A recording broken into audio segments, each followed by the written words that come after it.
Hello, I'm Richard Starkey from Blue Horizon Partnership. I'm going to be providing a couple of very short videos to provide some useful insight to demonstrate how business development can be effectively combined with the power of finance in your business. As everybody's aware, in these hard times, that business has become increasingly difficult. I'm also very aware, with a number of the businesses I've been working with, that there are some incredibly great ideas out there, some really creative people. So when looking at that, I question why people, and why you in particular, are not making more money in your business. In my first video, I'm going to be discussing some short points around market and product positioning. I'm sure you probably all think you have a great product or you have a fantastic service. You probably already think that you innovate very well. But if you're not thinking very hard about your USP and providing a really effective USP, then you will not be marketing yourself properly. In the second video, I'm going to be discussing the power of finance. In more or less every business I work with, the subject of finance eventually crops up, because you can grow your business to a certain stage, but at some stage you're going to need to raise additional finance to grow further. So in a nutshell, you can have the best product in the world, but if you don't market effectively and you don't have the right finance in place, your business is not going to grow as quickly as you want it to.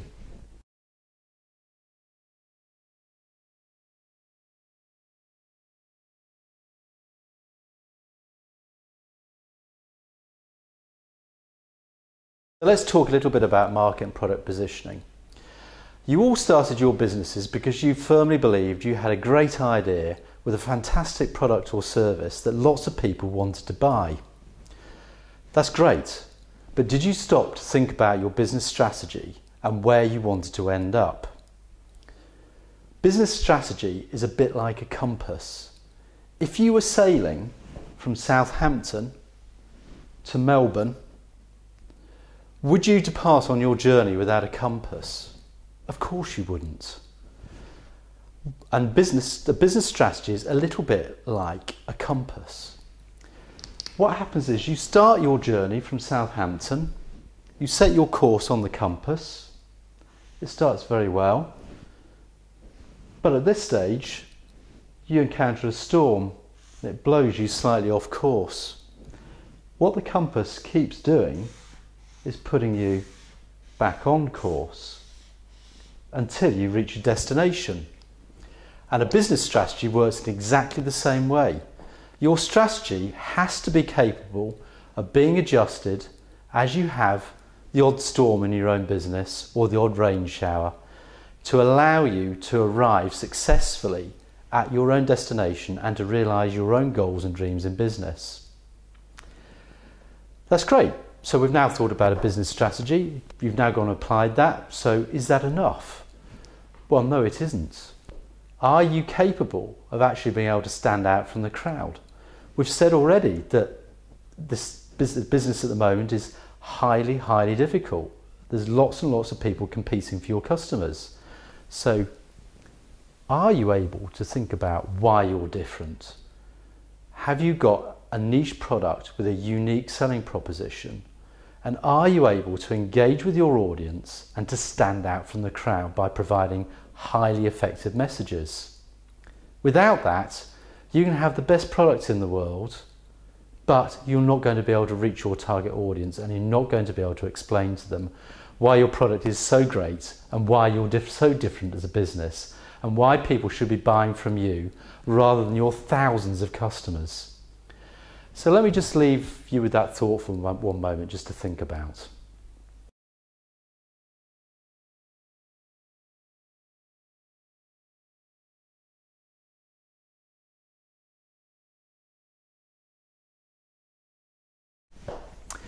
As I've just said, today's business world is highly competitive and you'll need to stand out from the crowd to be successful in business.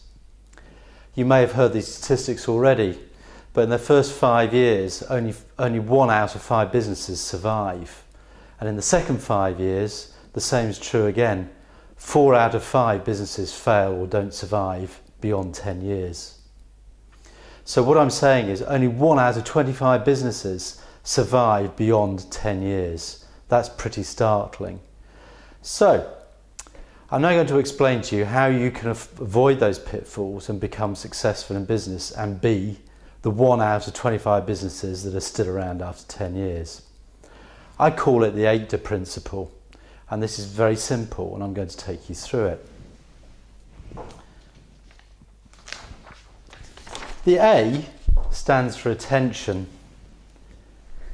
When you talk about your business in the marketplace, do you deliver your message with really high impact so that people find what you have to say very interesting and engaging? I love Richard Branson and the Virgin brand because Richard Branson's always doing something different and engaging with the public to make his business stand out. For example, what sort of person drives down Wall Street in a tank? He does it to gain maximum impact, to get maximum publicity so that people talk day in, day out about his business.